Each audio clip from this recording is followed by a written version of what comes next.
It's more, and then we start.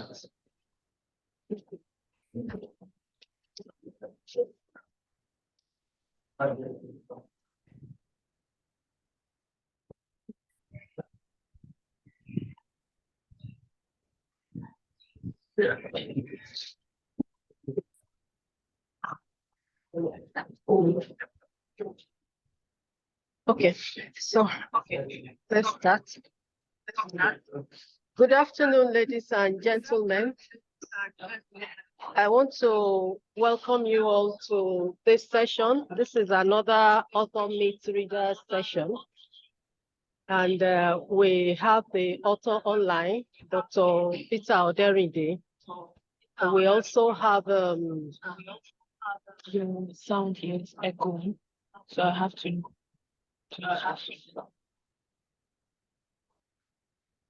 Okay. Sorry for that break. So we have the author here, Dr. Peter Oderinde from Lead City University. You are welcome.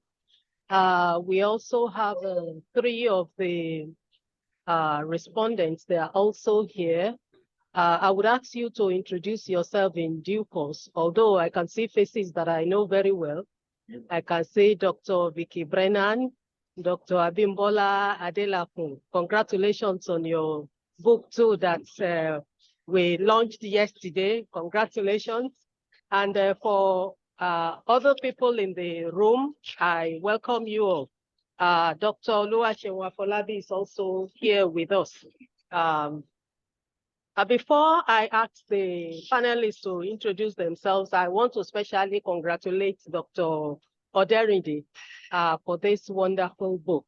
My understanding is that this grew out of his PhD thesis that he concluded in 2019, way before COVID started in 2020. And so by the time he revised it for publication in 2022, a lot of the things he said there had really been supported by the COVID experience that made this online thing a global issue. So thank you so much for that book. I enjoyed reading it. And even when I first got the copy and I looked at the topic, digital spiritualities, I said, this sounds like a paradox. Once upon a time, the digital space was a secular space. But then came tele-evangelists and all these females. And then now the digital space is now a heavily spiritualized space.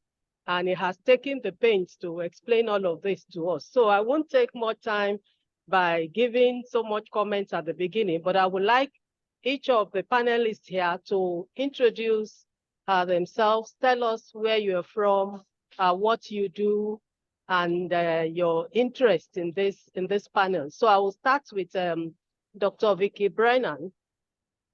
So could you please unmute yourself and introduce yourself to the audience here?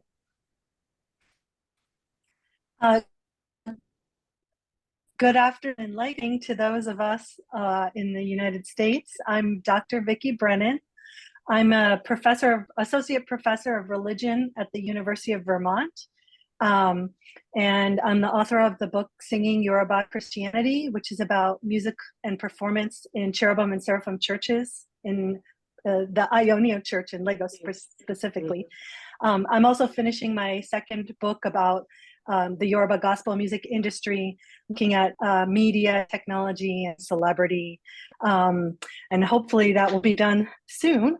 I've taken an interest in this in Dr. Oderinde's work since we met. I believe we met at LSA actually.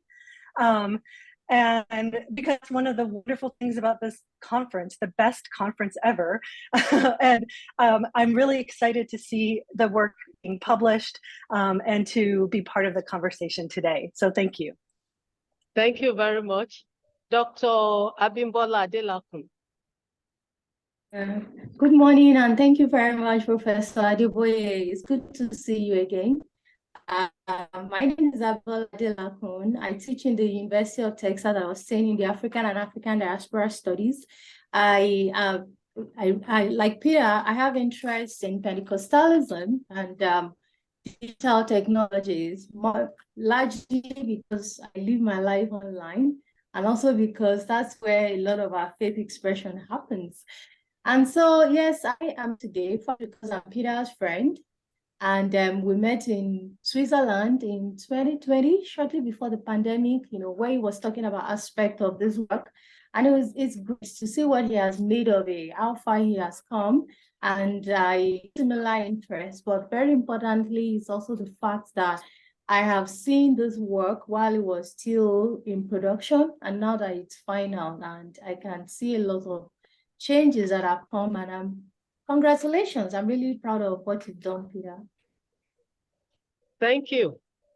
So Dr. Oderinde, could you introduce yourself? Don't talk about your book yet. We'll still come to that. Just tell us about yourself and what you do. Thank you very much, Professor Adeboye, for the introduction. My name is Peter Oderinde. I teach at the Religious and Intercultural Studies Department at Leeds City University.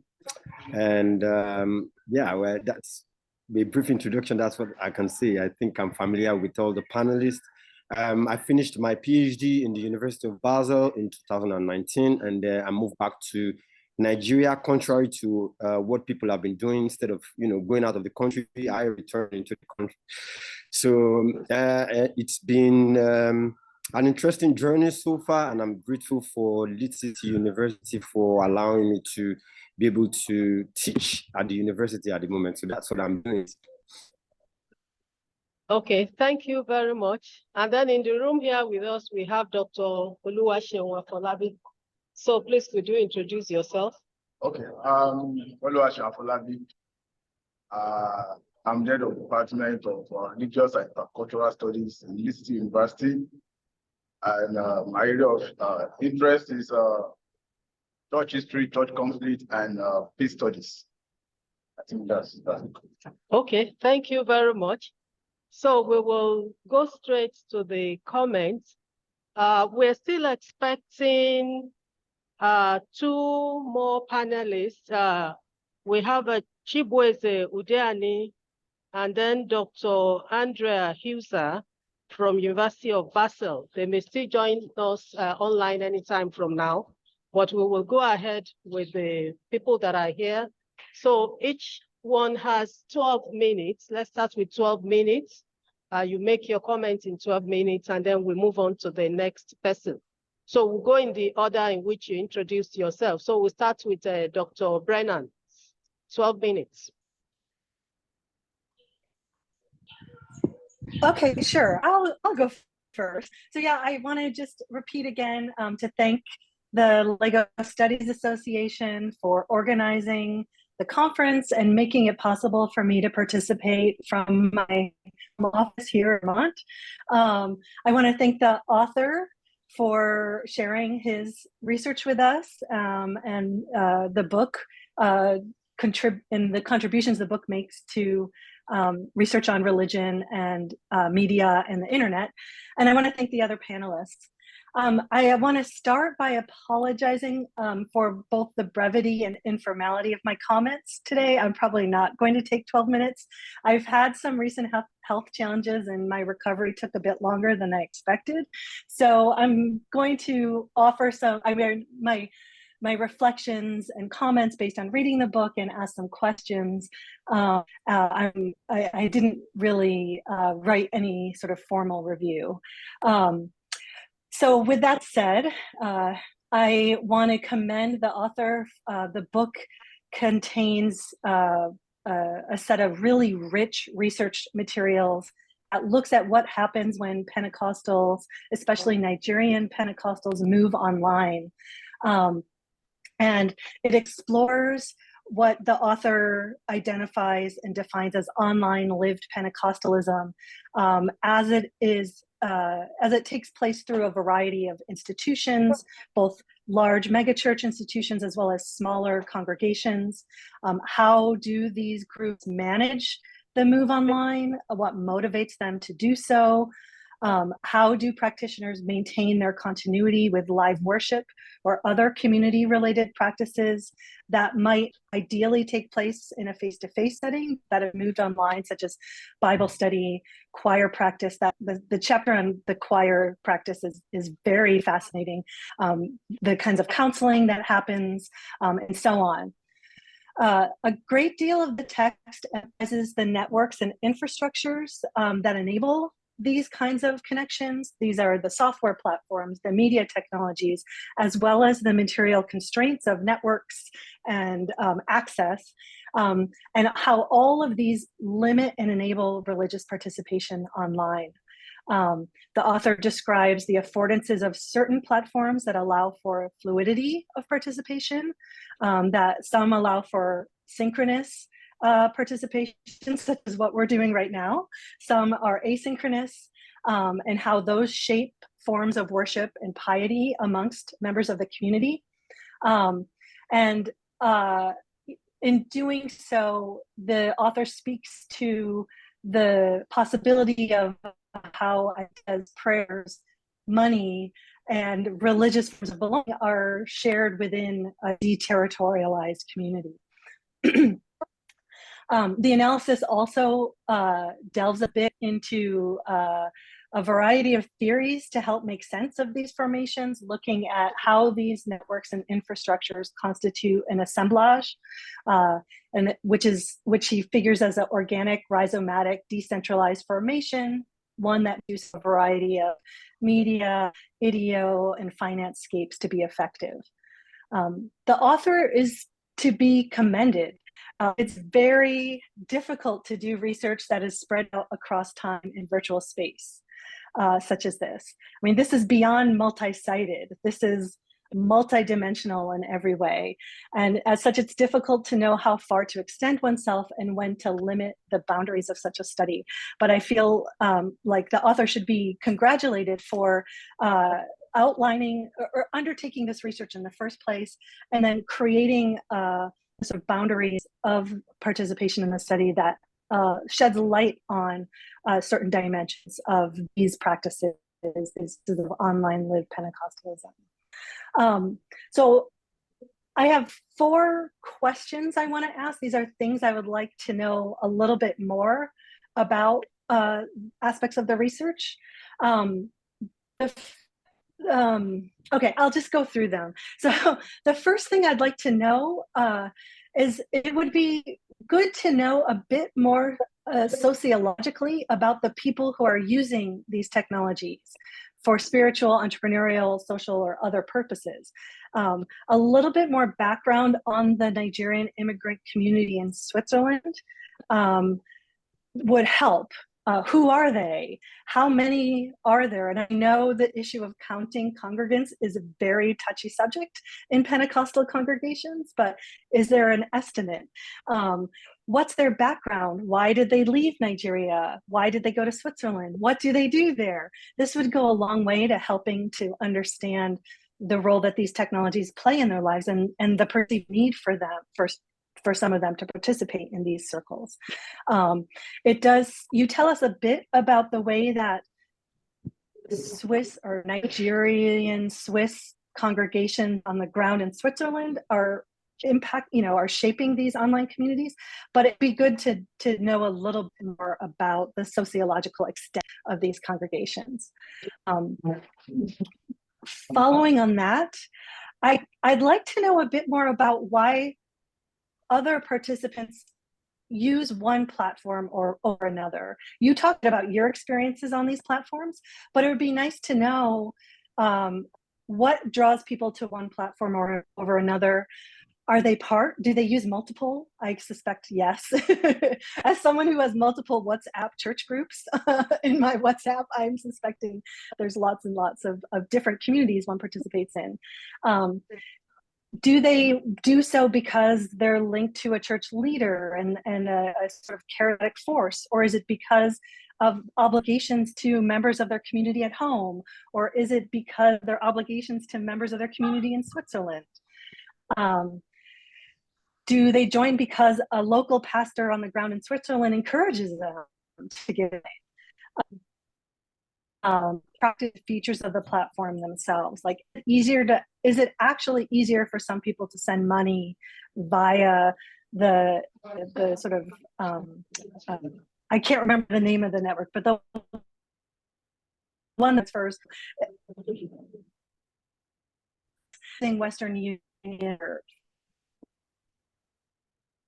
of technology. And so, and again,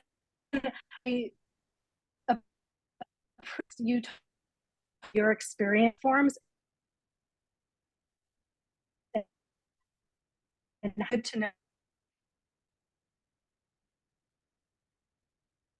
other methodological difficulties you faced and challenges you faced in doing this research. But following from that point, I guess I want to know if you have any sense of how they use the sites and media discussed in this study. And this might just not have been possible methodologically for you, but do they always use the media as intended? As intended to be used? Like, what does it look like in practice? This would have been where, like, if I'm designing a methodology, I might think like, I'm going to go to people's houses and watch them be in church online, which I know is a complicated, like, there's a lot that has to go into doing that. But I'm wondering if this sort of way in which, like, people will often say, like, they articulate a reason why or how they do it, but then in practice, it's actually a very different kind of thing. And it's the gap between the intention and reality that actually reveals a lot about how people live religion. And that might reveal further how unlived Pentecostalism might actually be Pentecostal practice overall. And I think that would be a really interesting thing to explore. Okay, I hope I'm not going too fast. I The try to last grab point I want as much as I can. Okay. Okay, good. I know I tend to start, my pace of speech tends to pick up as I get going, and so I'll try to slow down. So finally, the final point or reflection question I want to ask is, I found the chapters on embodiment in the sense to be especially thought-provoking. And as you might guess, especially the discussion of soundscapes and musical performances on these media and these platforms. They certainly complicate our understandings of the centrality of the body in Pentecostal practice. Sorry, my neighbor's mowing their lawn, so I have to lower the window. So I'd like to hear a bit more about what you think the implications are of these kinds of practices for Pentecostalism more broadly. You focus for the most part on disembodiment, but of course, even when we're participating virtually, we still have a body, right? We're still doing a form of embodiment. It's just a very different sense of embodiment. So technologies and media affect our bodies differently, necessitate a different form of embodiment, but it certainly isn't disembodiment. So I'm wondering if you could say a bit more about how these technologies and media reshape, and create new forms of bodily practices. So one example that I'm trying to think through for my own research are the trend of these TikTok videos where people are in their car lip syncing to gospel songs. And so they're recording themselves with their phone, syncing knowledge of the lyrics, and also embodying in their performance, usually in their car, the kinds of emotions and feelings that you might achieve while participating in praise and worship, for example, or even doing a kind of praise and worship reflection at home before you go to work, right? So is this, like, how is this related to these fully spatially embodied practices? How is it different?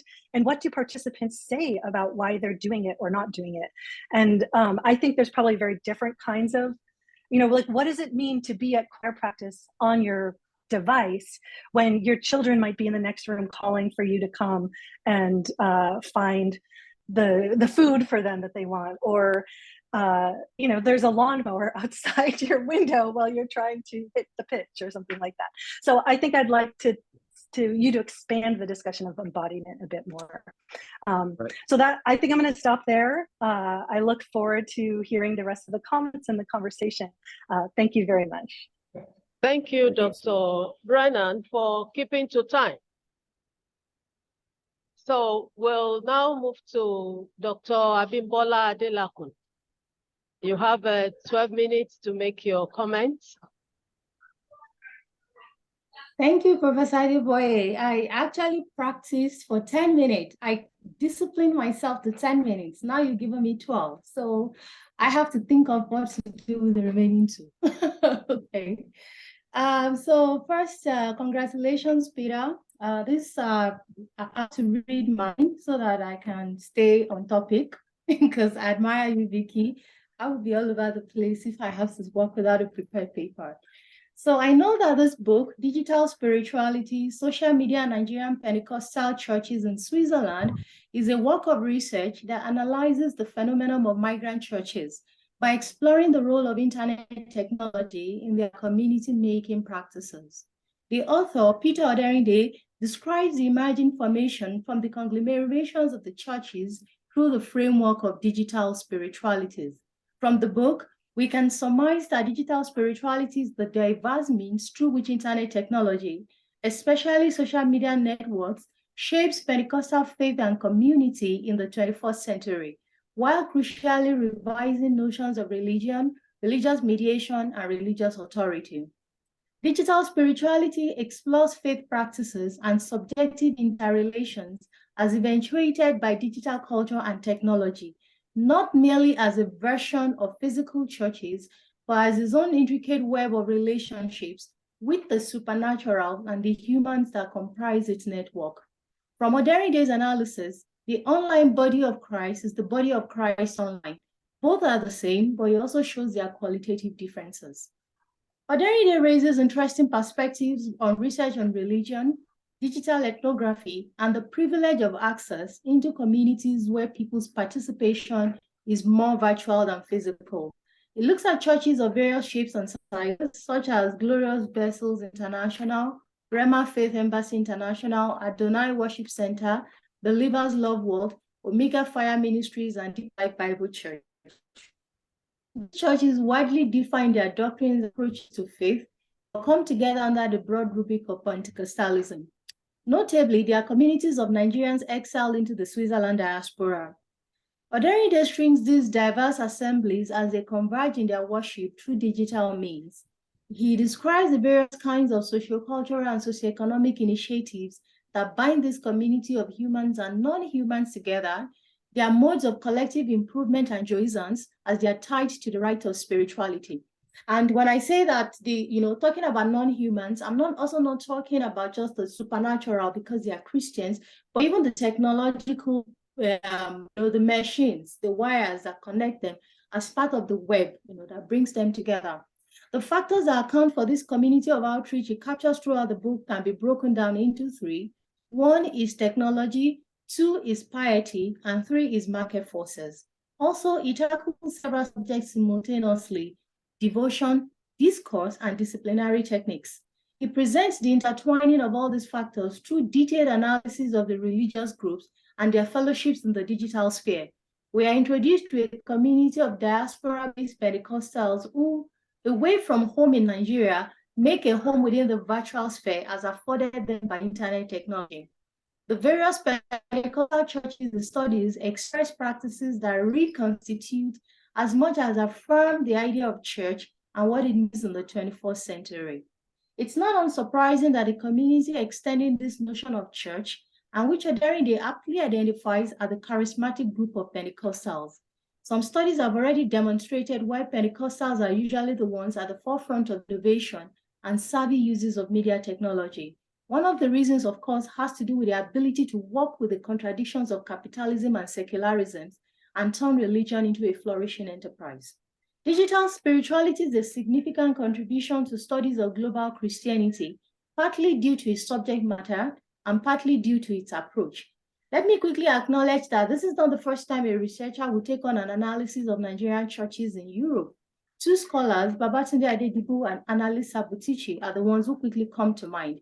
They have also looked at religious community making amidst migration flows from Africa to Europe and the subsequent expansion of the spheres of faith through this transatlantic movement. But what differentiates digital spiritualities is how religious interactions and communities are very much retained within the internet sphere. In the place of the messiness and awkwardness of social encounters between migrant and natives, we see exchanges that concentrate mostly within the non-spatial sphere. You cannot say much about these people, what they do, and how they interact outside religion, if that's possible, and how much their interactions shape their religion. The internet is where their politics of devotion live, die, and resurrect everyday interactions. Ordinary subjects are not primarily embodied human beings as much as digital avatars, but who are just as committed to fulfilling the Great Commission of touching the ends of the earth with the gospel. There are intense interaction even when the physicality seems missing. From Modernityi's analytical perspective, we see a mode of Christian piety that allows us to be present without being live within a physical space. It is an approach that provides a crucial demonstration of how the meaning-making processes of religion and digital technology get mutually wrapped up. Like media scholar Nick Caldry, who explained liveness as temporal simultaneity, that is, as affective, incessant, and technologically mediated connection between people at a point in time, regardless of spatiality, religion too has traditionally played with the notions of space and time in rituals that require co-presencing. Liveness, as seen in the digital spirituality, that Derrida reflects how much further the transcendental connections made possible through the tools of mediation and within the rarefied sacred atmosphere where people converge can go. Devices like computers and cell phones already diffused into everyday practices enhance the human and non-human connections. Humans and non-human co-inhabit a virtual place, and their disembodied presence shape forms of embodied practices. Now, from the unlimited possibilities that Derrida's analysis spotlight, I think that there is a possibility to begin a conversation on Pentecostalism and post-humanism, which is a study that people have, has not included religion so far. Applications of technological devices to bridge the material world and the realm believed to be inhabited by supernatural forces, such as gods, deities, angels, and other forces, shows how relationships between humans materialize through mediatory practices. As modern technological means of communication evolve, studies of liveness and dynamics of presence are capturing the dynamic factors that constitute liveness in each historical era.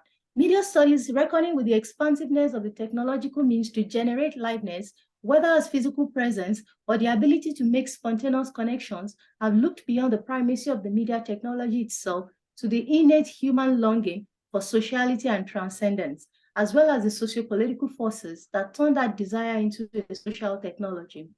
Now, scholars like Jeremy Stollo argue that the very idea of religion and media itself is pleonastic, because religion is always mediated.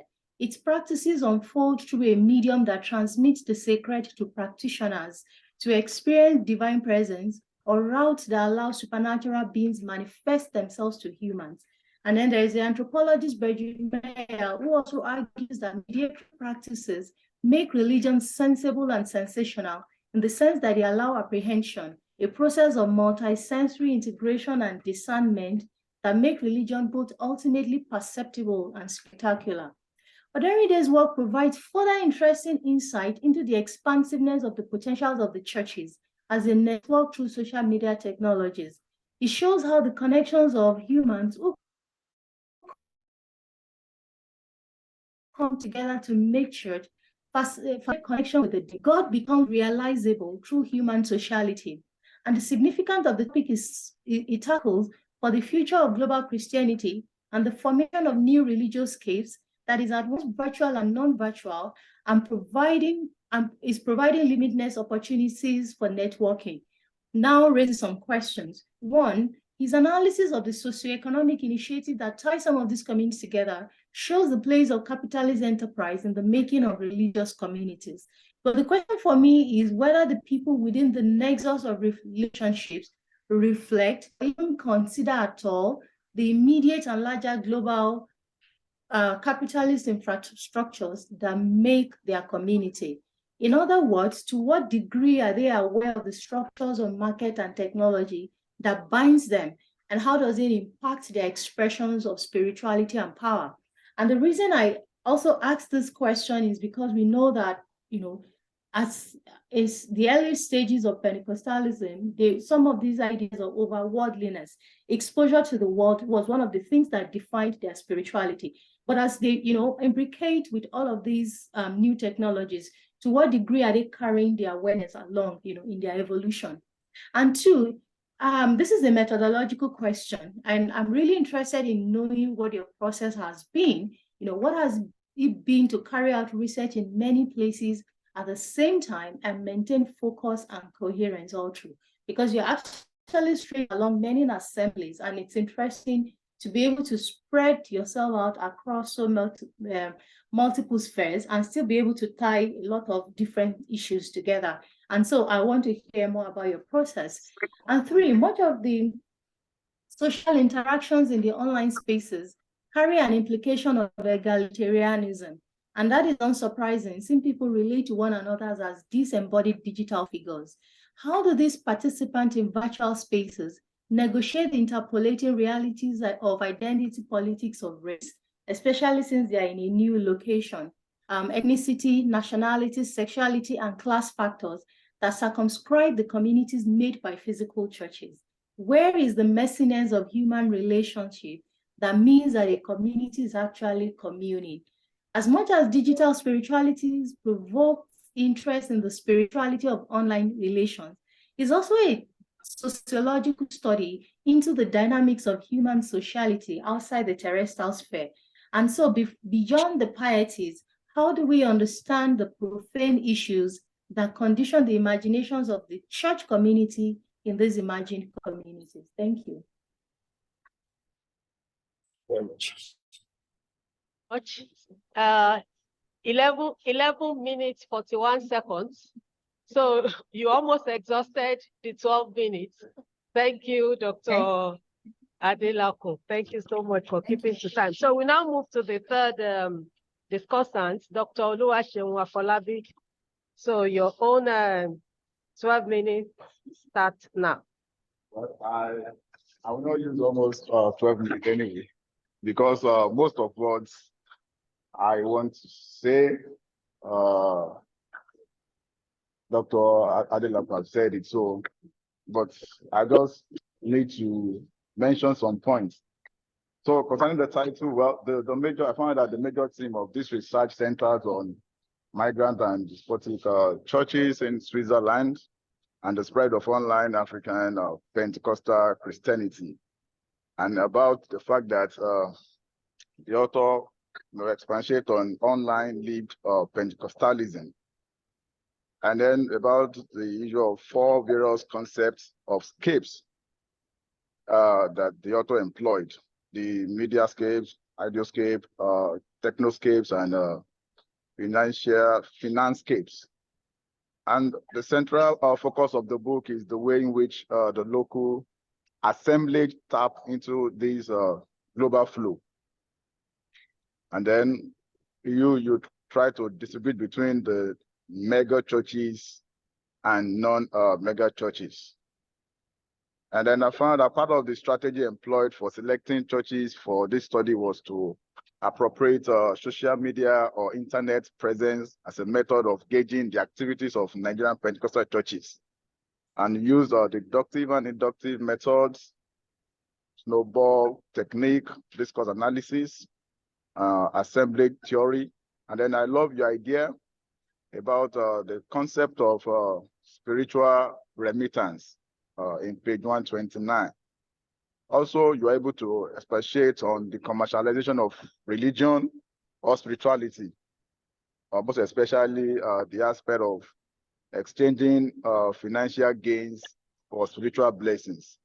Actually, this issue has been part of the church right from the time of the Protestant Reformation era in the 16th century, when the Pope initiated the doctrine of indulgences for redemption of punishments, which at the end of the day took and economic benefits.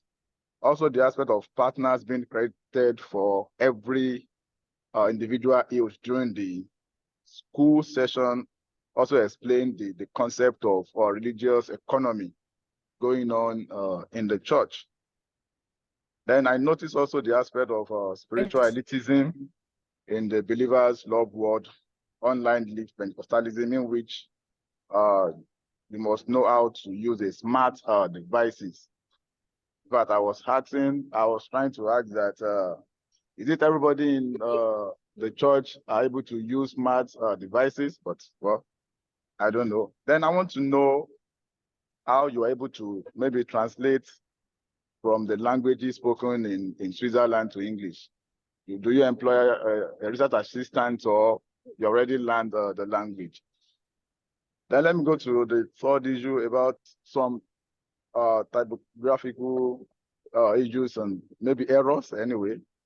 For instance, in page 56, the sentence reads, which focuses, I'm trying to read the sentence in the book, which focuses on the variables inherent in the term, comma, has a being. I believe that A probably is a typographical error that is there. Then I found out there are some places in which you cap the Bible, and then sometimes you decide not to cap the Bible. Maybe you are not sure, maybe you have to cap it or not, but I think that maybe it should be capped. Then also, for instance, in page 27, maybe, of course, another typographical error where you didn't cap kingdom of God. You just cap God and leave it like that. Sometimes just some minor issues. Then let me go to the last, which is issues raised. In page, I found that, of course, your work focuses on Pentecostal churches, but there are some things in which I believe it cut across Christianity and not just the Pentecostalism. For instance, now in page 66, you said, hence the popular language of the Pentecostals. We are in the world, but not of the world. I believe this is a biblical quote, actually, and it's not really a popular language. They take it from the Bible. So even if they quote it, every other church is actually quoting it as well. Then I need a further clarification between online religion and religion online. I don't know, maybe it's the same thing or just try to interchange it.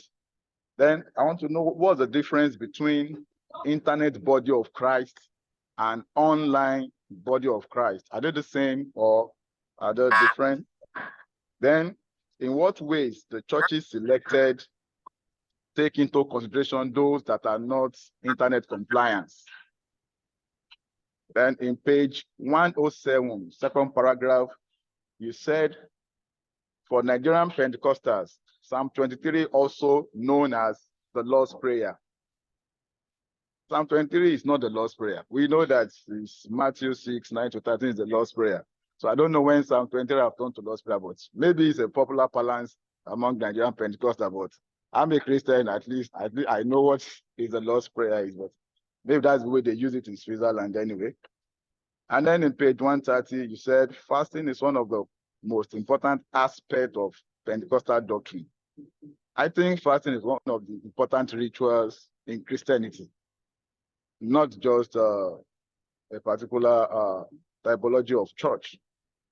Then in page 147, second paragraph, you said evangelism or winning souls is an important aspect of Pentecostalism. Evangelism is a primary assignment, an important aspect of Christianity. I believe it's cut across every aspect of churches. Then in page 159, second paragraph as well, you are talking about the relevance of assemblage in Glorious Vessel International Church Community. And you said the process may quickly discourage intending members from the online community since it requires conversion to Pentecostal or born-again doctrine. Well, I think born-againism is a doctrine of all churches and not just the Pentecostal churches alone. Then in page 215, You gave examples of global grassroots partnership and celebration television assemblages, that money is a prerequisite for the propagation of the gospel. Money has always been a vehicle for evangelism, and it has been there for long. So it's actually part of the church. Without money, there's no way you can actually propagate the gospel. So I would like to know more about spiritual tourism in page 222. Then in page 234, second paragraph, where you are discussing the issue of e-vigil, of e-prayer warriors. You said that apart from this, Nigerian Pentecostals use narratives such as "we do not have any right in this world" as a justification for the sight of an alternative space. I need more clarification. What rights are they talking about? Is it in terms of the eligibility in the in the European world, or in relation to what you have in page 236, where you explain that peaceful coexistence on earth among believers is important to draw the attention of non-believers? I just need a clarification concerning that. Then second to the last, in page 235, you said belief in the Trinity is the most important cornerstone of being a Pentecostal. And I said that it is a cornerstone of Christianity, not just the Pentecostal. You don't believe it. Just if you're a believer, you know that it's a cornerstone of Christianity. Then lastly, in page 235, you are explaining the territorialization of Omega Fire Ministries International and MFM, describing them as a counter-narrative, as murderers in Christ. In fact, that one caught my attention, with a footnote that the assertion is a narrative used by the leader of the online church to explain Matthew 11:12 and the differences among churches who claim the kingdom of God suffered violence and violence take it by force. I think this is a misunderstanding or exercising that passage. I don't really think it flows along with murderers of Christ. But let me just stop there so that I don't know if I still have some time. Okay. Thank you so much. You took 10 minutes and saved us 2 minutes. Thank you very much. Now, before I invite Dr. Oderinde to respond, I just have one quick comment that I want to add. You see, I love this idea, this concept of online lived Pentecostalism. Online lived Pentecostalism. I don't know if it was the one that coined that terminology or whether it has been there generally within the academic space, but I like it because that is what he uses to capture all these online activities, evangelization, liturgy, and network. Now, my concern is this. When you focus on this online lived Pentecostalism, is it not possible that there are some offline manifestations that support them, which you also need to probe a little bit? When Dr. Brennan was talking, she hinted about some issues of concentration, some issues of attention, that how attentive are people, how much of this commitment can you gauge from a study of their sociological environment instead of focusing only on their online manifestations. And then my second observation is also tied to that. Whether you observed cases of multiple allegiance, because you listed out all the platforms, are there provisions for visitors in some of these platforms that people can just breathe in and breathe out, And then you have people showing up on various platforms, like shopping around and just enjoying the best of all the different platforms that you got. Did you find something like that? And how does that flow with your major argument? So let me stop here and then yield the floor to you. You may not be able to answer us one by one. Just summarize and let's have a feel of your mind. Thank you.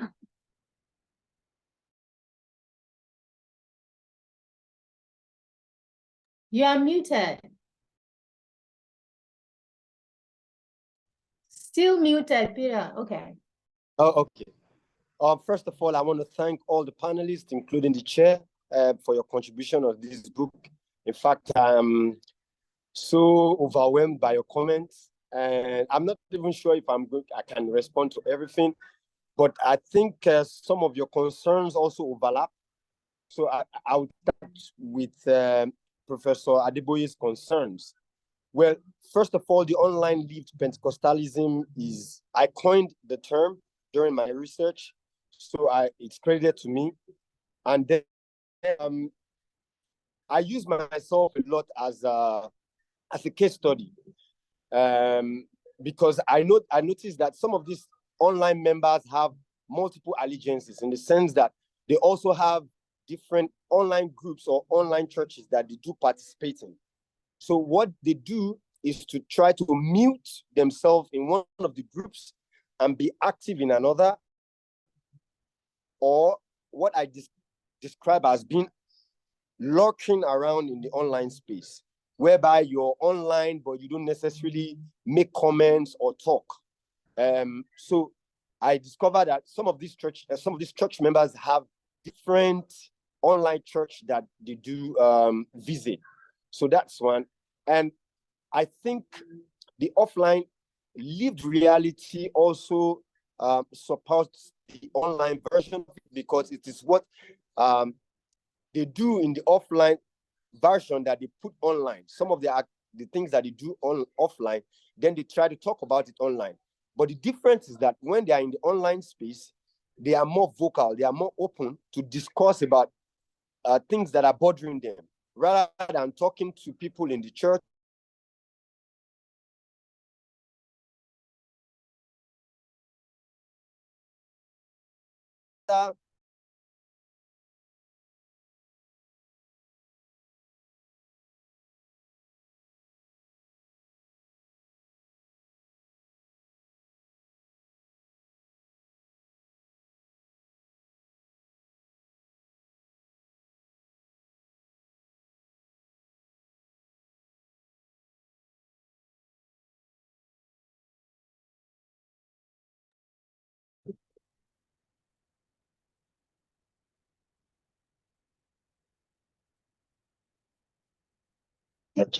Sorry, we just lost him. He will come back. It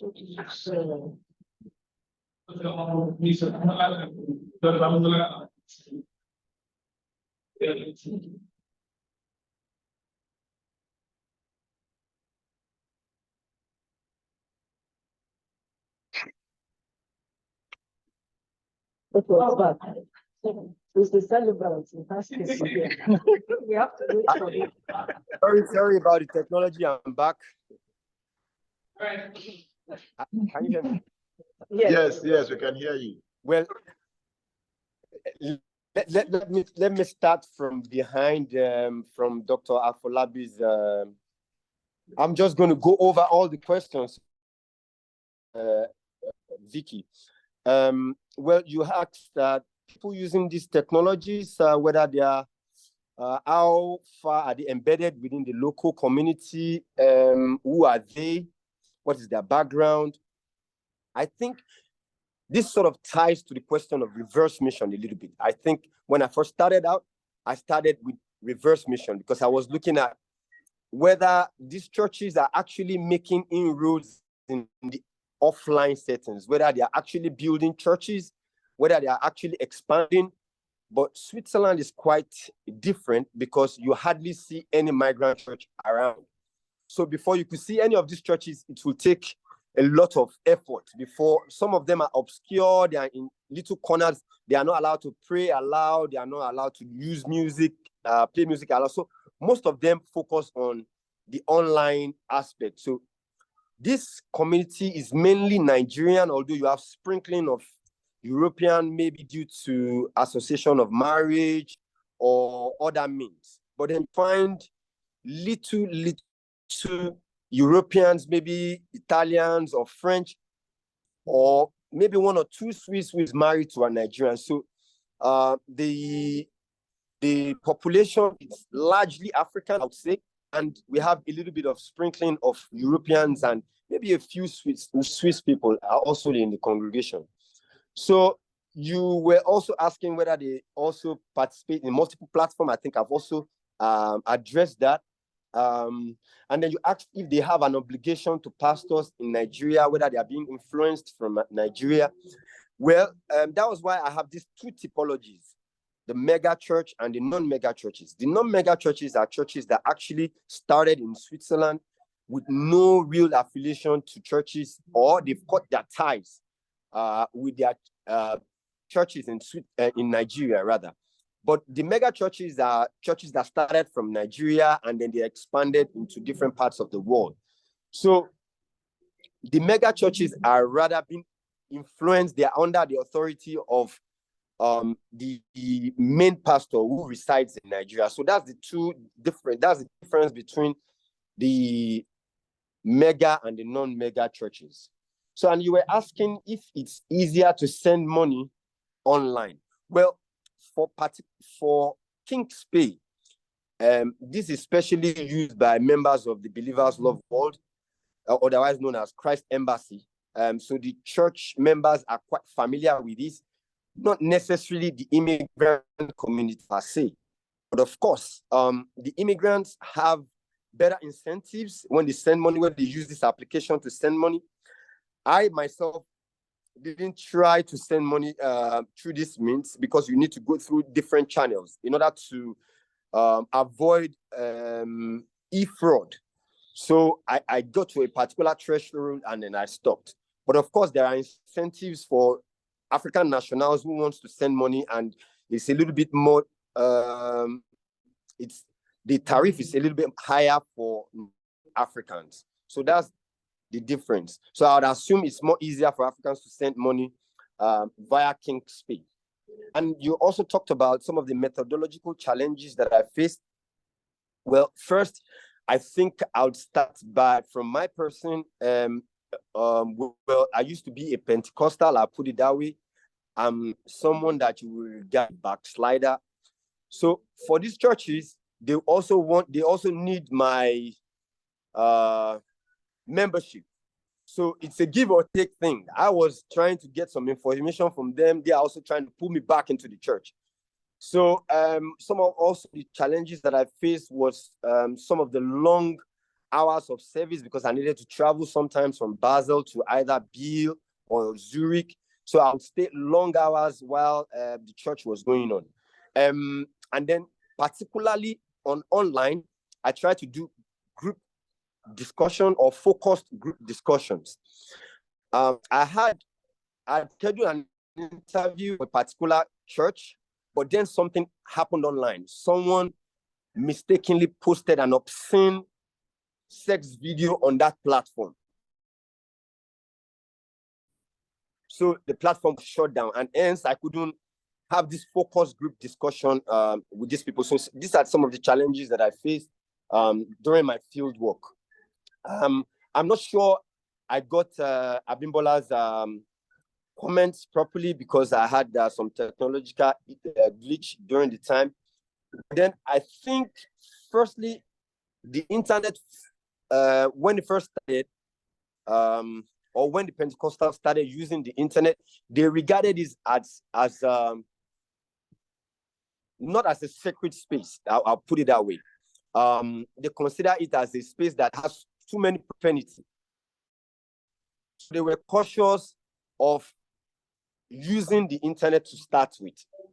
And then, well, I think you mentioned, it's like a question on the assemblage.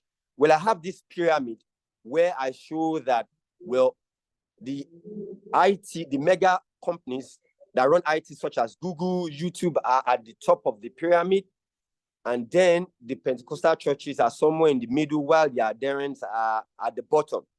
So sometimes these adherents pay for spiritual services without them knowing. For instance, if I'm being asked to repost a particular message online, I'm going to repost it, but I'm using my data, and that data costs for something. But some of these adherents don't understand that you are also paying while logging on to this platform. Whether you're posting or reposting, you are actually using your token. So I actually wrote an epilogue to this book. It's published soon, where I talked about the spiritually haves and the spiritually haves not. That is those that can afford internet spirituality, the cost of data, and those who cannot afford the cost of data. And I mean, that doesn't really happen that much in Europe. That exists mainly during the COVID-19 period lockdown, whereby some people could afford internet data, while some people would just perhaps listen to radio or some other ways of listening to sermons. So I'm not sure if I got your questions on identity and race. So permit me to just keep on that one. To gloss through Dr. Oluwaseun's comments, I think you all talked about the gap between the spiritually haves and the haves not, which I've talked about. And then you wanted me to clarify the difference between online religion and religion online. I think Dawson make the distinction very clearly by stating that religion online is when people just have just go online, surf for information, look for the address of a church, perhaps look for when they are going to be having, just generally looking for informations. While online religion is actually a synchronous form of communication, whereby there's a live communication going on between the spiritual inquirer, someone who's making an inquiry online, and then is getting a response at the same time. So it's not as if you send a message now and then you get a response next week. So if that happens, that's religion online. But online religion is when active participation is going on, where there's a live participation, and you are also embodied in the participation of the church. I think all other comments are just clarifications, typos that you talked about. And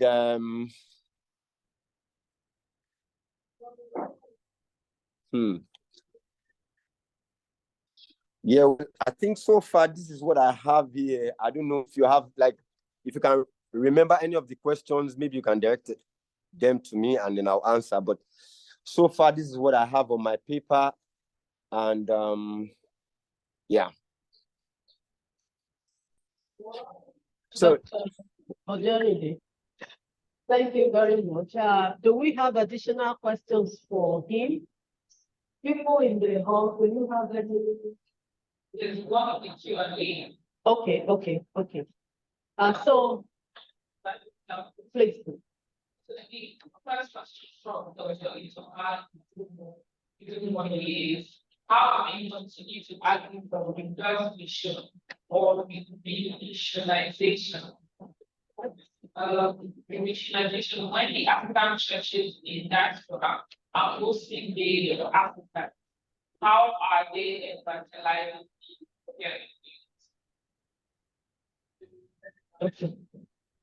Fadiboye, can you help me out? Like, I think there's an echo.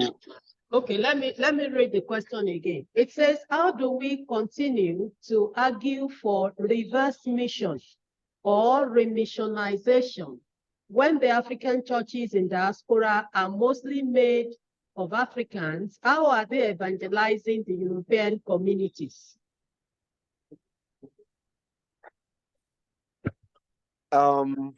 Well, I think it's a very difficult question because while our Pentecostal churches are making significant inroads in largely many countries in Europe, there are few exceptions. So I wouldn't say that they are not doing reverse mission or they are not trying to re-evangelize the continent. But then there are just few exceptions, such as in Central Europe, where our sort of theology doesn't really resonate with them. You know, most of our theology centers on prosperity, and some of these countries are already prosperous. So in challenges this notion, we need to change some of our doctrines that focus on prosperity and perhaps change it to some other things that would draw these people to come to church. It's not as if they hate church that much, but I think the message is not resonating well with them. And that's why some of these Europeans are not within the church walls. So I can't say that reverse mission is not going on at all, but then we need to change the patterns of our preachings and our doctrines. Let me try to turn this question around a bit, that same question, and then turn it to your own area of research in Switzerland. From the experience of your research, and of course, with the benefit of hindsight that you have now, would you say that those online churches, were they successful in evangelizing the Europeans, or were they majorly winning African souls? Thank you very much for your question. I think it's also a very difficult question to answer because the non-mega churches especially don't focus on physical membership. They rather rely on the online for membership. So it doesn't really matter to them whether it's the European or it's an African. For instance, there's this association, I can't remember it right now, but it's some sort of different assemblages of churches pulled together. So if I'm a pastor in Nigeria, I can subscribe to this group. If I'm in Kenya, if I'm in Ethiopia, it doesn't really matter where I am. But I'm also a small, little, tiny part of this whole assemblage. So for them, they don't really focus on the Swiss environment, but rather a larger membership. They want to have more membership from different parts of the world, so not necessarily Switzerland. Thank you very much. Do we still have additional comments from the discussants?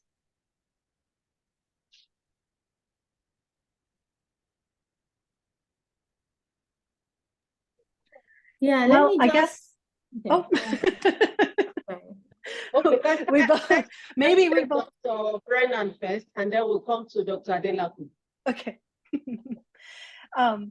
Well, and I wonder if we might be coming to the same point, because I actually wanted to return to something you raised in your comments about, my mind is sort of blown thinking about Pentecostalism and post-humanism and the provocations you made there. And I think that might help to think this, like, I was really, like my questions about the body and disembodiment, because it really isn't a disembodied experience, right? And I do think the extensions of the human via the technology, as well as the technology itself, has all kinds of implications for what we're calling Pentecostalism. And so then I think this actually comes to some of Dr. Afolabi's questions about, like, is this Christianity? Is this Pentecostalism? What are we doing here, right? And I think that these technologies perhaps, and the ways that they're what's the word I want right now? They're sort of writing themselves onto the body and via the body are really challenging to all of these categories and definitions and assumptions about what it means to do religion and to live it. So I'm wondering, I mean, I guess I'd like to hear a little bit more reflection from all of the panelists perhaps about that, but especially from you, Dr. Oderinde. Thank you very much. Thank you very much, Vicky. The internet or any medium that separates the body from communication disembodies. So the internet is an agent of disembodiment, even though it embodies at the same time. I think I'm going to send you the paper that I just published. I wrote extensively on disembodiment, on the theory of disembodiment itself. So the interesting part of disembodiment is that for the body, you can control it. You can control when you want to be embodied and when you want to be disembodied. So I think the individual has the greater power of either want to be plugged in into the online setting or plugged out into the online setting. But while you're plugged out, you can still retain your identity online by locking around, by not doing anything there, or by not fully participating online. Dr. Adelaku. Thank you very much. Yes, let me just also take what Vicky said about, how these technologies are writing themselves onto the body. And also because this is a context of religion, they're also writing themselves into our souls, right? The parts of us that we open up to God to touch when we pray, when we meet online. And I think there's something about the magicality of the internet that is also entering the magicality of religion, and they're finding convergences. So it's going to, in the next few years, once we have started to talk about, how people connect as church, there will also have to be dealing with other kinds of connections that we're not even aware of, but that are going on. Now a little about these technologies. Think of how algorithms can intuit our thoughts, right? I'm typing something, Google is completing it for me. Google is taking godlike features, it's knowing our minds. And there's a way we are syncing with technology that we are not fully comprehending now. Like a time will come that when we talk about ethnography, we're not going to be talking about hybrid anymore, because our lives are very much online. Our bodies, our souls, everything, they are intertwined. And I feel that this is very significant step towards all these kinds of analysis, right? Like it's no longer just about humans being connected, but there are also other, multiple connections that go on from there. Anyway, the other question I asked, and which you said you didn't quite get about race, is also the how the politics of differences, how it manifests in this place where we don't see each other physically the way we see each other in in places where our embodied presences can stimulate certain kinds of feelings and affect. For the most part, when we relate online, whether it's on WhatsApp, on things, we're looking at each other through the kinds of images that we choose to represent ourselves. And I want to know how this flattening of embodiment, right, these very disembodied digital appearances, how it shapes the way we think about human differences. Like the Nigerians that are very, we can be very ethnicized in our politics. We can also be very classist in our churches. But when we are in these places, do all of these things flatten out because we are not actually physical?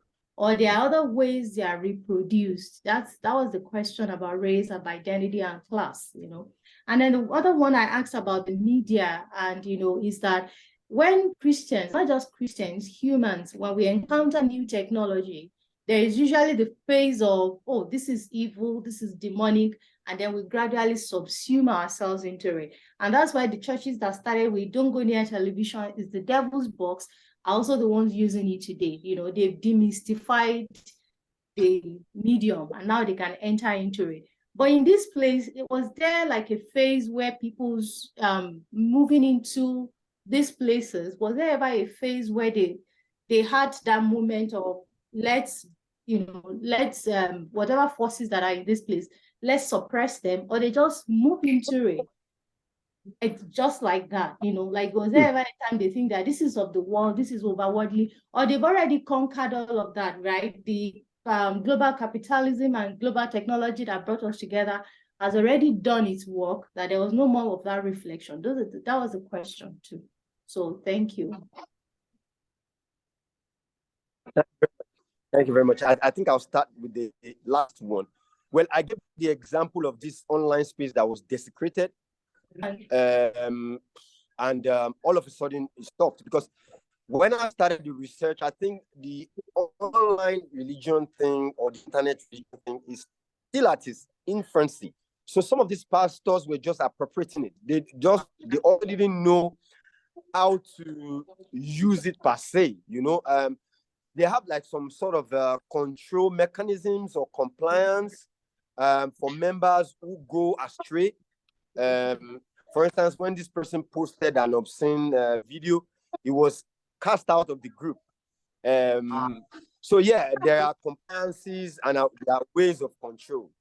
The other one on the question of race, I talked about like what is interesting about this online setting is their innermost expression, the things that they can't talk about while they are in their physical setting. And I think chapter 6 gave a lot of instances where, for instance, someone was talking about roses, giving gifts as roses. And someone replied that, well, Nigerian women don't like roses, like they would think that are we goats that eat flower and stuff like this. So it wasn't only Nigerians that participated in the conversation about whether women wanted or Nigerian women wanted material gain, for instance, money or lace, rather than having some symbolic gift like flower, So this kind of conversation cuts across every culture, not necessarily Nigerian culture, but